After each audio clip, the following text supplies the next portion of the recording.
Bad players take 2 touches to set the ball. Good players don't take a touch, right? They control it and they're off. Yes. And he always did that whenever I saw him play.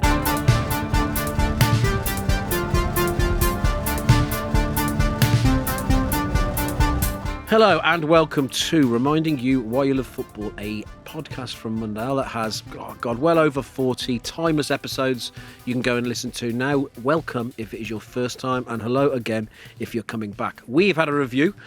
It's from Big Billy's Bathtub Floater. No, it's... Is it? Copied straight from the reviews there, look. Big Billy's Bathtub. Legend. Superb. Oh my God. Legend. A real fan. It's just really, it's just really, really bloody good. Quite comfortably the best podcast I've ever listened to. Deal with it, Louis Theroux. Deal with it, James Acaster. It's a genuine highlight of my week. It kept me sane after moving to Plymouth, brackets, the bleakest place on earth, end brackets, and whilst having no friends to talk to about football. It allowed me an hour of normality every week where I felt like I was sat talking blissful wham with my mates in the pub. Thankfully, I'm back up north now, and I've realised that I probably prefer listening to the podcast over speaking to my real-life friends. Same. About football. So, 5 stars to the benevolent dictator, Tankman, the Gooser and the Goblin, but interchangeable, for basically overtaking my decades-spanning friendships. I absolutely could not recommend this podcast more. Even my dad listens to it, and he has never once listened to a podcast prior to this. Yeah, it's just really, really, really bloody good. Get in there. Great. That's good, isn't it? Pretty good, isn't it? Cheers, Billy's Big Bastard Floater. May you bob beyond the bubbles and survive the drain. Yeah. May your sails be aloft. Big Billy's Bathtub Floater. Big Billy. Sounds like a trustworthy fella. You imagine sticking that on a deck? We've had the reviews are in. Yeah. Yeah, look at our Trustpilot rating. Yeah. So who's? No, it's not from The Guardian. No, it's not from The Times. A very happy 34th birthday to Joe Allen today. Oh! Hey! Memorably described by wet-lipped snake oil salesman Brendan Rodgers as the Welsh Xavi. He was a bloody good footballer at his best, Joe Allen. I've seen him quite a lot of times in the flesh. Very, very good. Unlucky with injuries, but a good footballer. Still playing, obviously back at Swansea. And I was going to say here, I was going to call myself the Kent Kaiser and Seb the Somerset Ormondroid and Tommy the Salford Shelby and James Clapton Savage Bird. But... we sort of done that before. I've done them anyway. But I just wanted to ask you all, what would you least like Brendan Rodgers to refer to you as? Seb, what would you least like Brendan Rodgers to call you? So you are... Hello, son. Is that something else?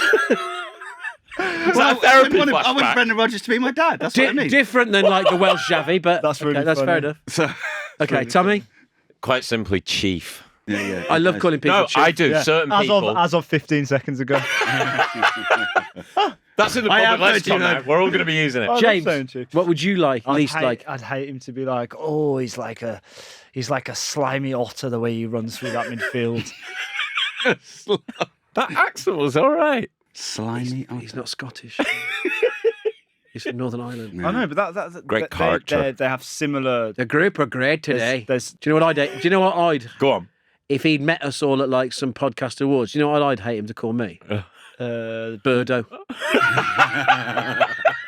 That's quite good. I wonder where you're going to go. We are 4.9 on Apple, 5 stars on Spotify. And this is Reminding You Why You Love Football, a part of the Acast Creator Network and improving lives for 43 weeks now. Hit it, Ed. Adventures in Clubland.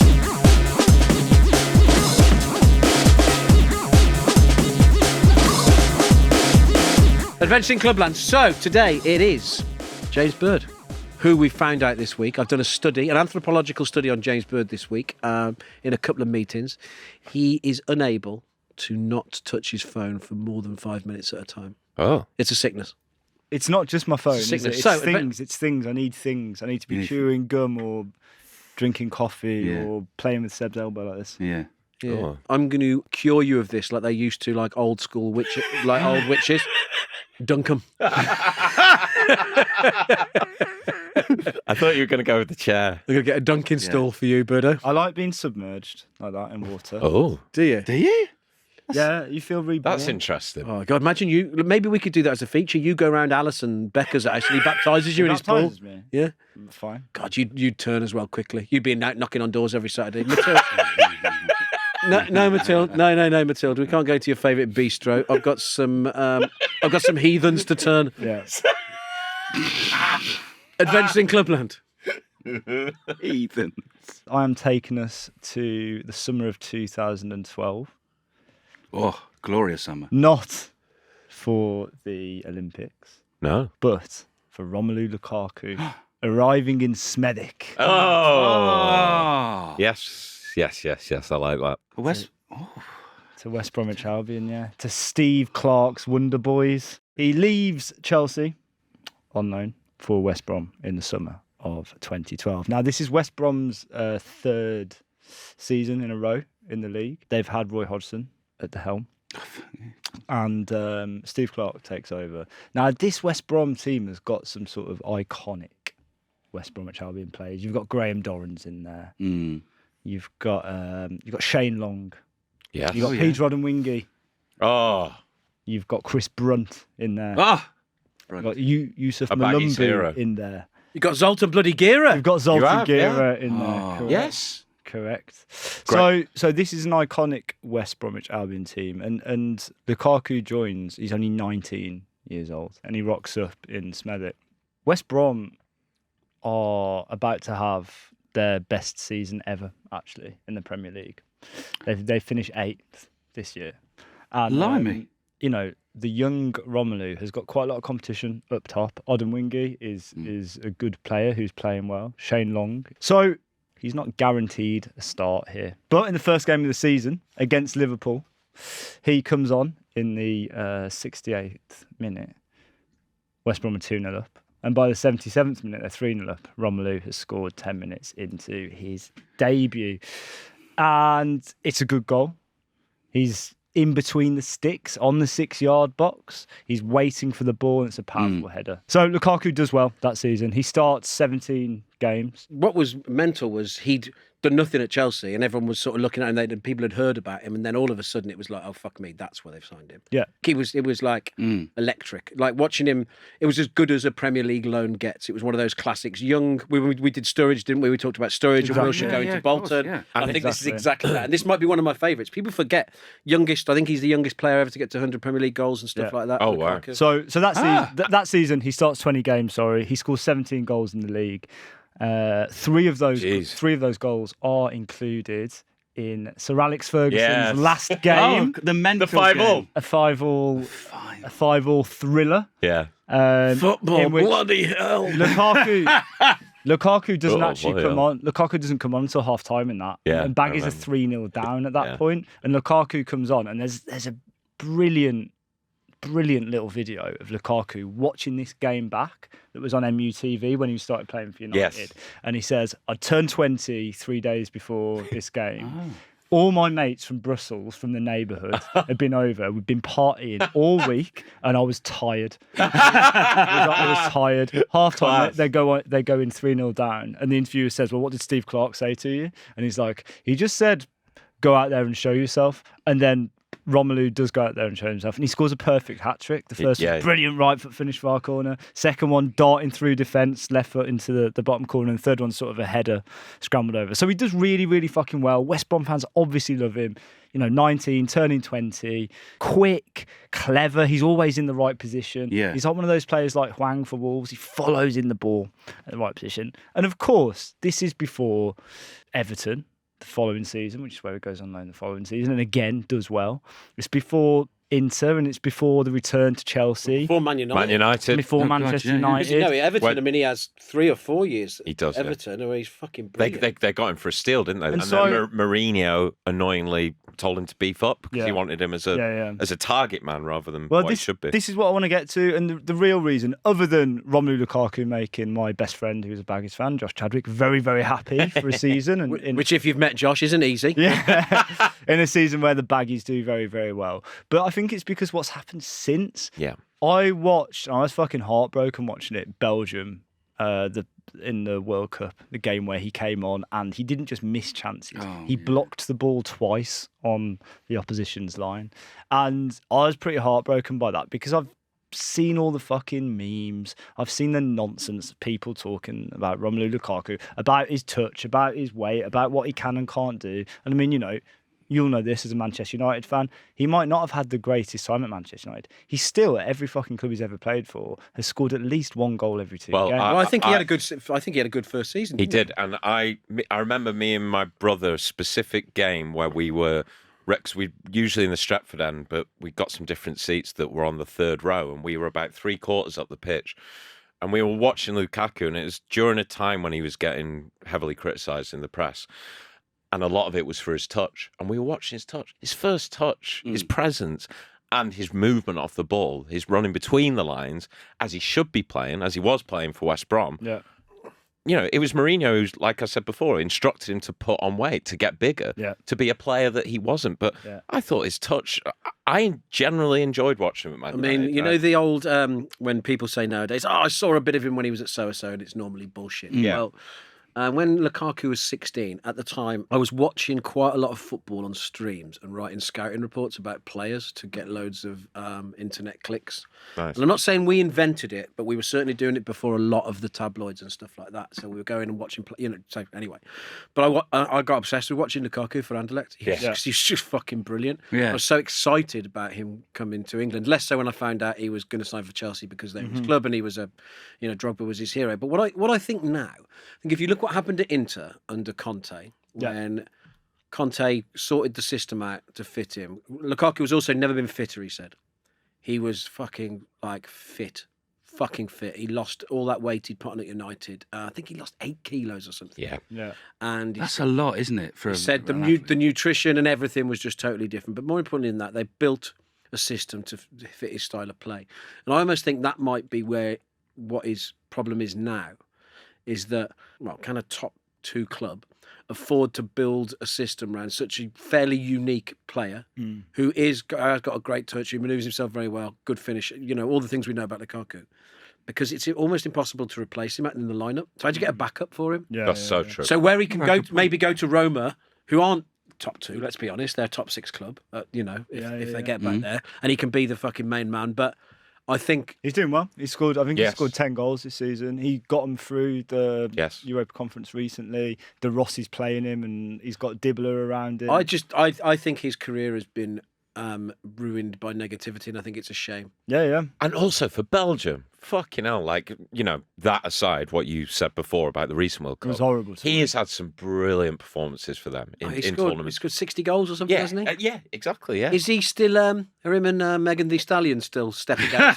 Are they stepping out together? Oh, yeah, they are. They went to a wedding together. Yes. Lukaku and Megan Thee Stallion, I was like, fantastic. You fucking go on, son. They go on, girl. Son. Go on, girl. Go on, both of you. Yes.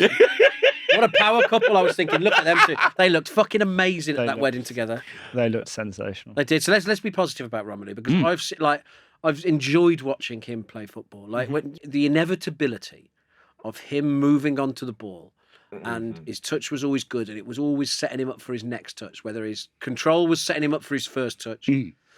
Bad players take 2 touches to set the ball. Good players don't take a touch, right? They control it and they're off. Yes, and he always did that whenever I saw him play.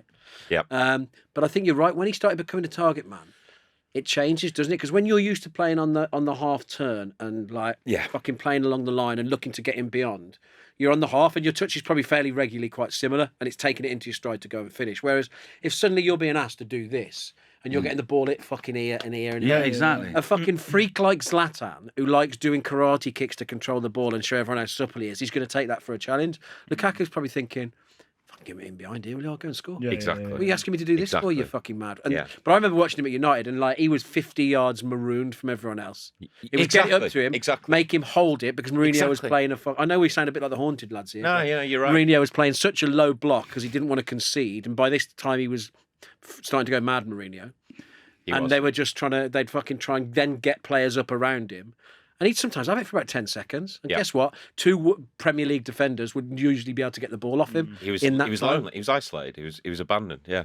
I think Mourinho killed him a bit, to be honest. I interviewed him when he was at Everton. course you did. And he walked into the room with the big, like a bowl of fruit. And when I say a bowl of fruit, not like a bowl of all this lovely fruit salad. What are you saying? He sat down. Was it a big bowl of fruit? It was a huge bowl of fruit.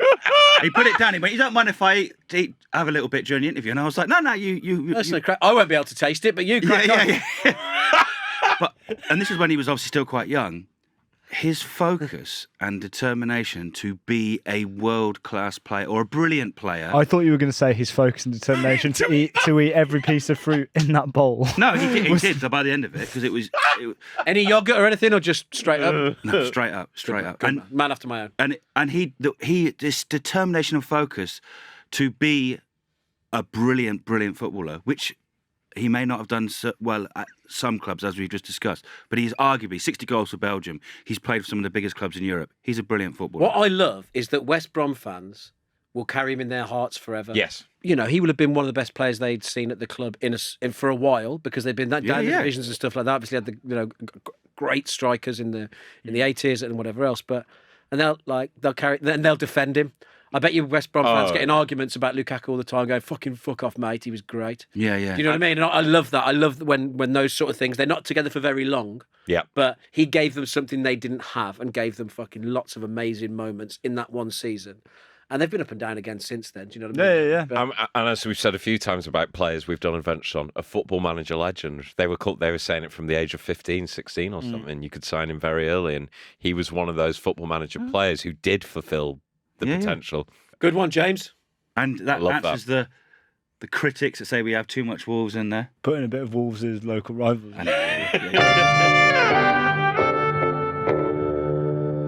All right, I'm Charlie Cooper. You might recognise me from BBC show This Country, but I'm here to tell you how much I love Mundial magazine. For me, it's the fanzine of football, documenting the best of football culture forever. I'm very proud to admit I've been a long-term subscriber of Mundial for years now. But if you subscribe, you don't just get the magazine, right? You get loads of other perks, too many to mention, in fact. So join Club Mundial at mundialmag.com. James, can you do "We Support These Now"? Sing it in a crunk style. What, like a... Yeah. We support these now.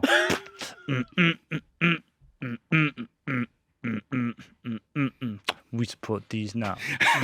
Do you know what? He's done a fucking good job of that. I didn't think I would. We support these now. He's fucking We got fucking lunch money Jimmy here next to me. We support these now with Seb White. Through the smoke. This was in a recent edition of When Saturday Comes, the second best football magazine in the world. But the more I looked into it, the more I think it deserves to be told again to other people, and if you haven't heard it, to new people. Because this is a lovely story about a project in Suffolk called Extra Time. Now, this is run by the Suffolk Council and funded by the National Lottery. But in short, they bring people from care homes and children from schools together by talking about football and art and creating things off the back of that. Poems, pictures, drawings, examining historical material and all that sort of stuff. How the fucking hell are we going to take the piss out of this, Seb? Wow. For God's sake. No, but this is what I'm saying. I think we support these now. This is a thing that we. I know it sounds great. I'm joking. It sounds great, but we've got a clip, and I managed to get hold of Candida Wingate, who I spoke to, and it skews a dodgy recording because it literally was, she rang me before the recording. I pressed record on my laptop. But honestly, listen to this message, and if it doesn't remind you why you love football, then I think we might all just give up. I will probably never, ever go to a football match in my life. Yeah. But what I have found out about how much football means to people, the passion with which people talk about their first match. We did a public workshop just close to Lowestoft Town Football Club. Yeah. So we were asking people to come in and tell us about their experiences of living around the ground. Mm.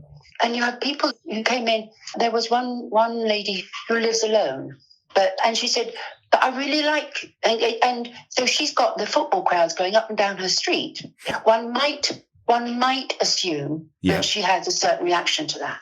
Yeah. But when we talked with her about it, she was saying, Oh, it's lovely to hear the voices.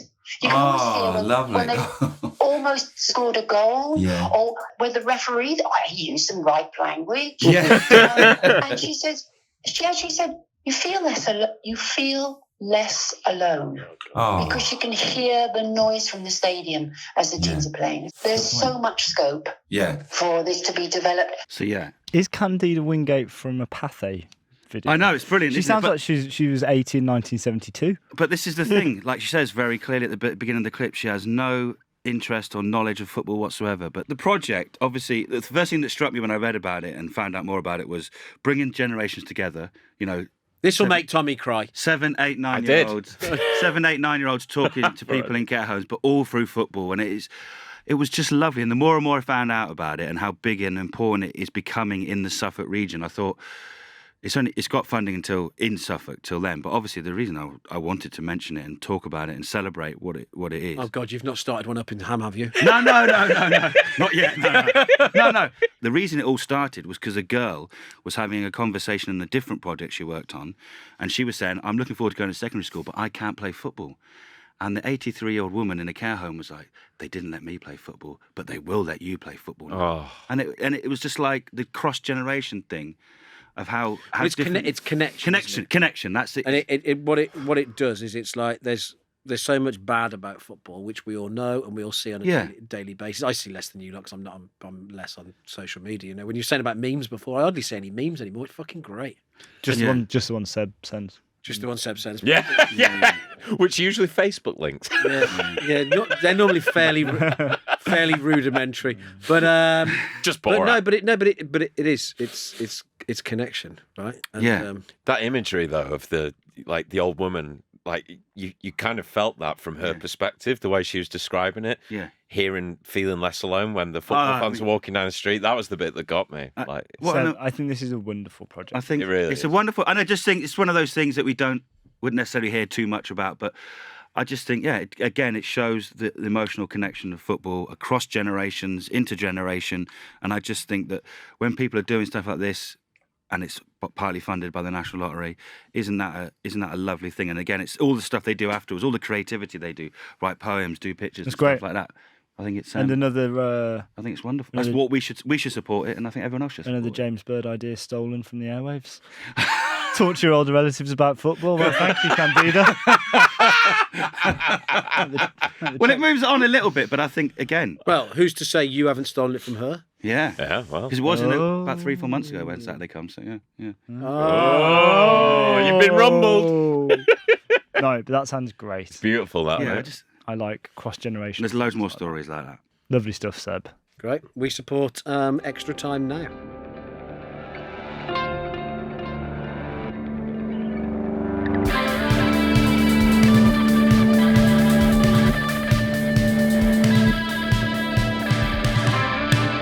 Sing it then, Seb. Yeah. Mascots of the world. Oh dear. Unite and take over. Oh dear. Oh, mate. My God, that's Nino, Nino, Nino, Nino. It's the cat police. It sounded like a fucking rudimentary fucking. I'm not a very good singer. It's West fine. Virginian violin being played by a fucking saw. Sounded like Borrissey. Good. That's good. That's good. That's good. That is From the Smythes. Are we ready? Do you want me to do it? The Kermit. Yeah, go on. We haven't had it for a bit. Mascots of the world, tonight and take over. I know. Tonight and take over. You're 11. Okay. Mascots of the world, Unite and Take Over is Tommy Stewart. One new development in the programming of this podcast is they are organising a coup. No. When I've not been here. So they're going to the script, and going to the running order. Nothing for Owen. Birdo hasn't done his yet, but I still don't get one. Anyway, and we go. Tommy. We are going to Club Deportivo Leganés. Oh, yeah. To visit. And by the way, thank you to Joshua Brown on Spotify. Oh, well, bad news. Who suggested this? Josh, you don't know Bad News Brown? You don't know him? No? Bad news, right? Fuck off. And we are talking about Super Pepino. who looks like, I don't know if there's many Rick and Morty fans in here, but he looks like Pickle Rick, essentially. He was born in 2018, and he basically looks like a teenage mutant Ninja Turtle, who's drank too much pop. They call him the Cucumber Knight, and that's Knight with a K. He is 7 fucking foot tall. What? 7 foot. 7 foot tall. Have you seen pictures of him? Wait, so is he a pickled pepper? Basically, yes, because there is a reason for that.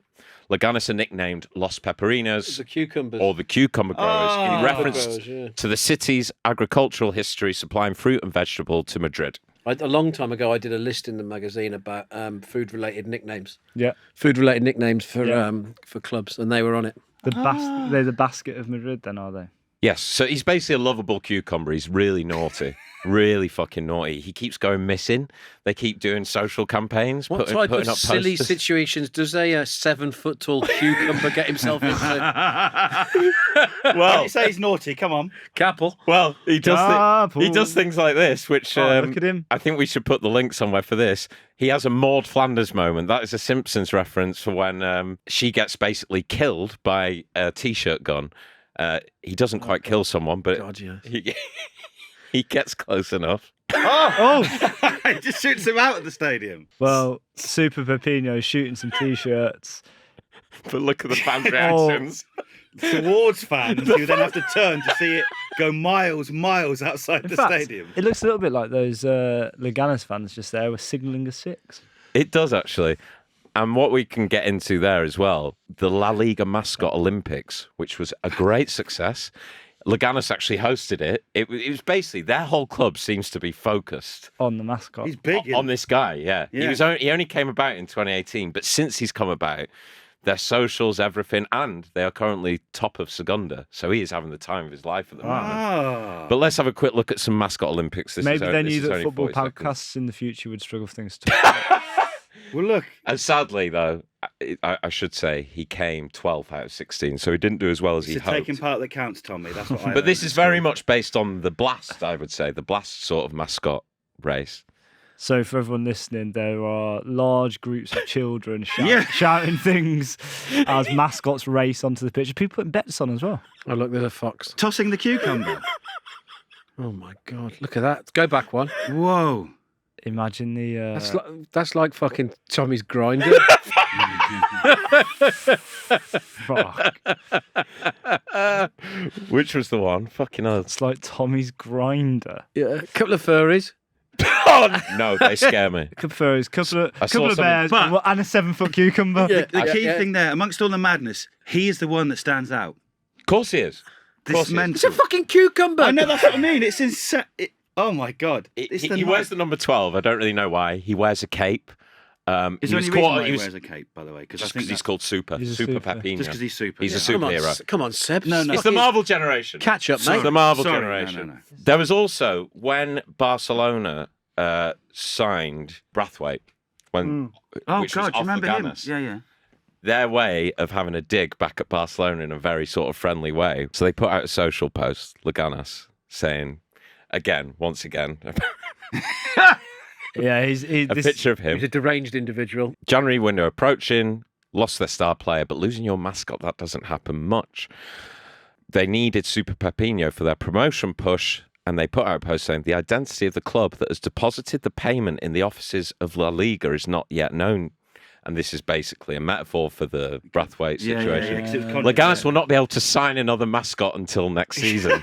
The news came as a complete shock at club's HQ. That's right, because For the second time in a year, a key part of the team is taken away from us. Barcelona signed him last minute. Yeah, didn't they? yeah, it so was they really- couldn't yeah, replace yeah. him. And There was they in used fact, him didn't as they reopen the transfer window just so Barcelona could sign Exactly, him? yeah. They use him as a conduit to basically Air grievances. air grievances, which I think is great. But look at his face. I mean, people will Google it. If, He's such a happy lad. If there's a lot of bad mascots in the world, as we know, and I know this fucker is a cucumber because they are cucumber growers in that area, but what food mascot would you like to represent your club? Starting with you, James. A Dorito. Good. Would you? Dave the Dorito, just because you were sponsored by Doritos once. Yeah. That's the height of fucking the culinary in the West Midlands. A big cider apple? Is that for Yeovil? Yeah, you're desperate to get rid of the green giant, aren't you? Yeah. He is, man. Big apple. He's A big apple, yeah. Because I mean, and Somerset is surrounded by trees and cider trees, yeah. Tom? My What was yours? potato scallop. Oh, yeah. I Yeah. love a potato scallop. One of the best things ever. Like 50p or 3 for £1. I think Still. I've never had one. You've never Haven't had you? What? No. Ed, They have would you be had a your potato favourite scallop? thing in the world. Potato scallop, you get it from the chippy. They're like 20p when I was a kid. They were 20p. Douse them in salt and water, salt and vinegar. They're still only 50p. And all Occasionally, three for £1. Occasionally, you get a too hard one. Do they have them in this London? sounds. Oh, honestly. Seb, it's a deep fried wheel of potato. Yeah. Yeah. Oh, it sounds. How have you never had one? I don't know. Northern. You lived in Manchester. Yes, I know. You probably had it, and you just didn't recognise what it Taste, was. mate. Yeah. My dad will be very upset to hear this because he's very funny about when you didn't eat food. But on my way home from school, if I had 20p, I'd go and get a massive. Do your dad said it? Scallop. My dad. He wouldn't let you eat in between meals. Not in between meals, but he's very particular about food to the point where, because he used to make me and my brother lunch boxes, me and my brother still say this to each other very regularly. He famously, once we got home, he opened up the lunchbox and went, "And you haven't even eaten your bastard salad." And You like, bastard salad. the salad was always just like a tomato chopped in half, a carrot batter, and a piece of lettuce wrapped in cling film. I haven't eaten the fucking sweating salad that's been in my lunchbox for 6 hours, Dad. I was a packed lunch lad as well. Yeah. Until I went to high school, and then I just used to spend my dinner money on fags. Yeah. No, I always a lunchbox boy. Yeah. Even to you know when you go to Alton Towers and all the other kids have got like £10 to spend in McDonald's or Burger King. His dad would give you a turnip. I'd have my a turnip to barter with. You know, Can I come on the log flume with this turnip? He took a lot of care over. Can I pay with a slice of turnip, young maid? My liege. Excuse me. Go on, James. He took a lot of care over these lunchboxes. Oh, Like, they were his pride and joy. And that, Any dressing on the salad? No. We haven't taken that much fucking care. They Has wouldn't be, no. Super Pepino. Do we like him? Teenage Mutant Ninja Turtle. Oh, we love him. The Knight. The Cucumber Knight. We love him. It's unfortunate. It's derailed an episode because of James' inability not to. I come on this ride with this turnip. Good sir. Everyone else just getting a man, cheeseburger. I know. Everyone else getting a cheeseburger at Alton Towers and a milkshake. Do you want a nugget, James? No, I'm all right. I'm all right. Do you want to know the worst story of this? And my brother's mates still tease him today. And I think it had quite a long-lasting impact on my brother. He's Right, okay. So the village, the cricket club that my dad and my brother play for and I play for a long time, the chairman of the cricket club lives in the village of Brood. We live on the estate of Purton, 10 minutes away. He's a much more higher class gentleman than the Birds, and he did the pheasant shoot, right, with the local with the other people because he's a countryside man. Anyway, for a period of time, my dad used to go with them, and he would beat the bushes for the pheasants to fly in the air. Oh, no. How old was your dad when he was the beater? Yeah. Like 50. With self-respect. It's a job for kids. He anyway, he mainly went because you'd get free food at the end of it. But he would also be given a couple of pheasants to take home, right? Oh. And one year, I reckon my brother was 17 at the time. Was he give him a fucking pheasant? My brother was, and again, it was Alton Towers, I believe. My brother's was on because we went there for school trips. My brother was on the way back from Alton Towers and hadn't eaten when he was there, and he opened up his lunchbox, and everyone was like, "What's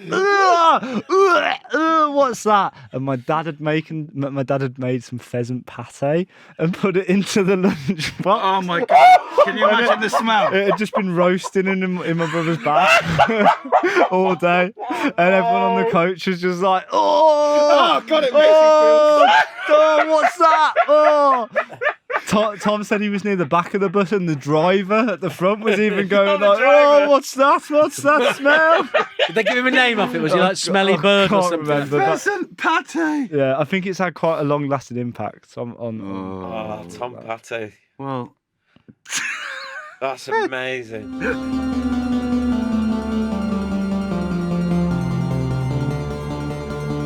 All right, Right, Statman Dave here. You may know me from such things as that Peter Crouch podcast, the BBC, and being all over the internet. I spend a lot of my time looking at numbers, and that's why sometimes I need to read some good old words. That's why I look forward to receiving the Hat Trick, a weekly football newsletter from Mundial.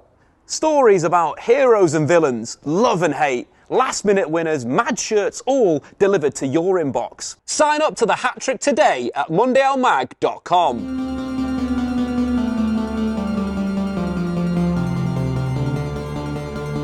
Ins and outs, outs and ins. What a farted out in this is from James Bird. No, it's not. I'm being serious. 4 months out. No, What's no, your in, no. James? Ins and outs. Euros fever. Oh. I'm ready, baby. I'm ready, baby. The days are getting longer. Little previews, little potential plans are coming in. Are you going to go to Germany? Are you going to get across? Are you want to go to France? No, that's true. That is true. And I'm very excited because the most recent World Cup was during the winter. Good for the Southern Hemisphere. It was their turn to have a summer World Cup. Yeah. Bad for us, really, in the winter. The Euros before that... Not great for human rights. The Euros before that was fucked because of COVID, 2020, 2021. The World Cup before that was obviously relatively difficult to get to, unless you're Seb White. It was in Russia. You did have a flight. Pardon? You did have I a did flight. have a flight booked, yeah. But what I'm saying is there's an international football tournament taking place in the summer, not far from where we are. England have got a fucking brilliant and diverse team. There's loads of... It's just good. I'm excited for the Euros. What in? Euros fever, yeah, in. I love the bloody Euros, me. Yeah. Why is he... What? I love the Euros. No, he loves it. Look at him. 88. Whoa, that's how in. Coming of age tournament. 92, yeah. You were slandering it though, weren't you, just then? 96. You're a 96. This is a dialed in. It's coming. Football's coming home. It's coming home. What the way he's singing it. It's coming. Football's coming home. It's like he's in a pub in Bermondsey. It's coming home. On the piano. It's coming. I've got the fever. Yeah, Euros fever's in. I love it. I agree. I like the song and dance. It's a better tournament than the World Cup. Yes. There, I've said it. No, I don't think it is. Less shit games. Yeah. Yeah. Less meaningless and shit games, especially now. Yeah, but less brilliant teams. You take out your Brazil and your Argentina. I'm with Owen. If it was a choice between the two, I'd have Euros. What? Rather than the World Cup? You've lost your mind. Yeah. This is Sebastian fucking World Cup White. You've got the World Cup in your lounge. He has it. I know. For a time, maybe not so much anymore, the Euros produced better tournaments. That's all I'm saying. I love the World Cup as much as anyone. So you'd have 88 over Italia 90? Seb's fucking... No, because Italia 90 was a brilliant tournament. No, what about 90 versus What about 90 or USA 96? USA 94? USA 94, I mean, it was good because you saw Baggio and Romario, but the games weren't. Yeah. France 98. Electric. Fantastic. I'd have Euro 96 over 98 all day long. Oh, yeah. Oh, wow. You're missing the South American fucking continent if you don't have the World Cup. You're saying you would rather have Euros forever No. than World Cups No. forever? No, that was what the argument was. No, Seb said that. I said Euros consistently turns out better tournaments than World Cups. The run of World Cups from 86, 90, 94, 98, 2002. Yes. That's a fucking incredible run of tournaments. Let's start at 2002, shall we? The ones you actually remember. Don't start yeah. dealing on my childhood for your arguments. No. But Anyway, Euros fever in. Next. Seb. I played football again for the first time in ages the other day. And I knew that I was going to ache badly, so I decided to have a very, very cold shower. And it was very, very refreshing. I know everyone's talking about cold plunges and stuff like this. What's wrong with that? No, that's what I'm saying. I know everyone is talking about that, but even just a little DIY, the coldest you can get, and it honestly, and I felt much, much better afterwards, and the days after. But what was your pass percentage that you told us? I was dreadful. What was the figure you gave us? 15%. Probably. but then that doesn't matter, does it? You just got to get out there and just keep at it. XG -4. Unbelievable. Honestly, I was so... Heat map. The first time heat map's like his taste bud. Just one dot. One dot on the edge of the bus. No, I ran around loads, but honestly, I could not pass water. It was terrible. I kept apologising. I'm really sorry. Don't apologise. Yeah. Style it out. Yeah. No, I know, but yeah. Cold shower, yes. James will have a go at me for this, but there's a... We were talking about cold plunging. I was reluctant because I think Wim Hof is obviously unwell, and he's making a lot of people quite unwell. I think. Is it? Yeah, because it's all right for him, who's an Iceman who sits outside in the snow, Hang on, which of this was I going to have a go at you about? about having a cold plunge. Why would I have a go at you about it? Could you say, "Oh bloody hell, you bloody liver king"? I think. It's what you will and do say. Anyway, Tommy. Finding a good wall to lean on at a gig. Yeah, don't need the context. In. Cool, yeah, great. Yeah. Nice one. There you go. Yeah, 34. Love it. Easy. Just knackered while the bassist does some bits. Yeah. Oh, while you're watching a gig. What you meant when you were singing? Whilst I'm His back's watching gone it. again. Lean him against the wall. Lean him against the wall. Rhythm section. Help me out. My back's gone again. Kids, you're going to have to take this one. I thought it was because you were Drum doing it. solo. Outs. James. Roast dinners in pubs Why? because they're always too expensive. The meat's always been cooked 3 hours before, so it's dry. The roast potatoes have been done an hour before, so they're shit as well.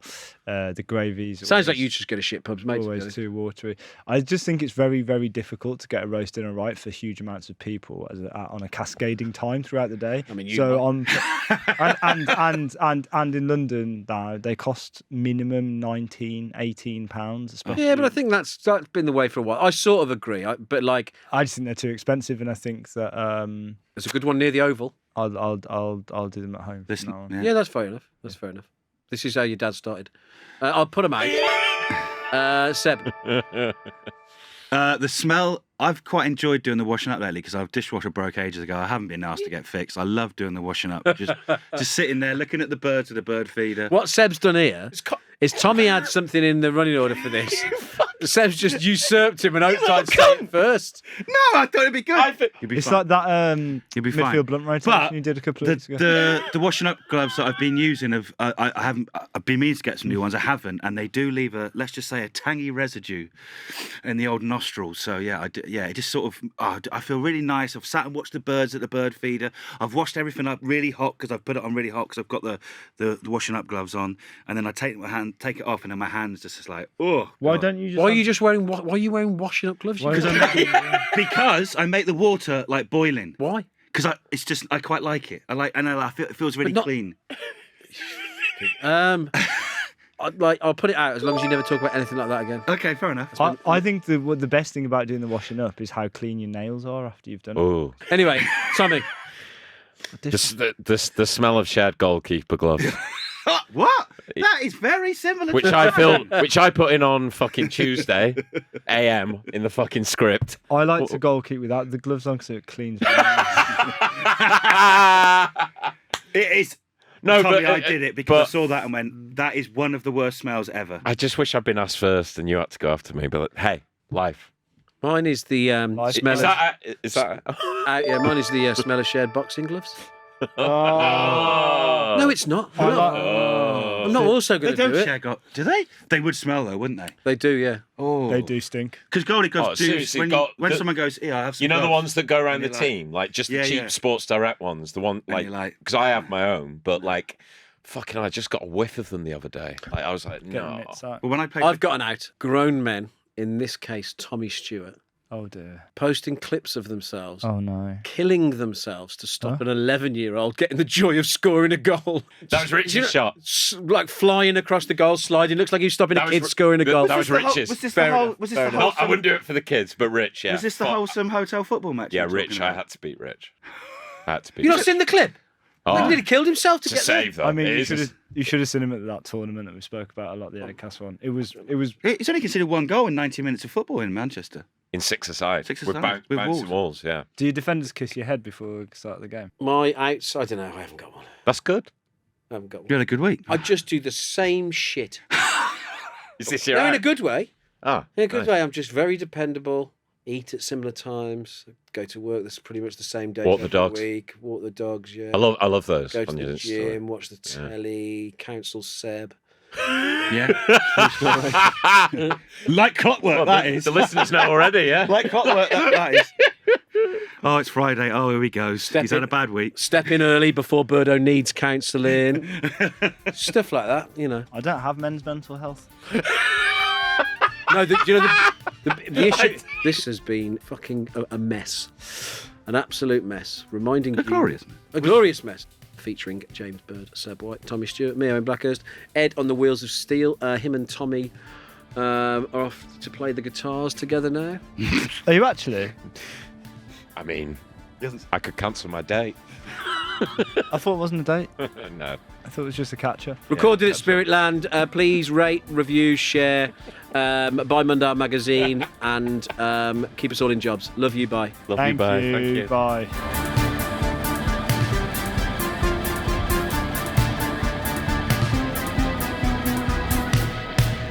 Reminding You Why You Love Football is a Mundial and Football co-production. Produced by Tommy Stewart and Seb White, hosted by me, Owen Blackhurst, and recorded on the run.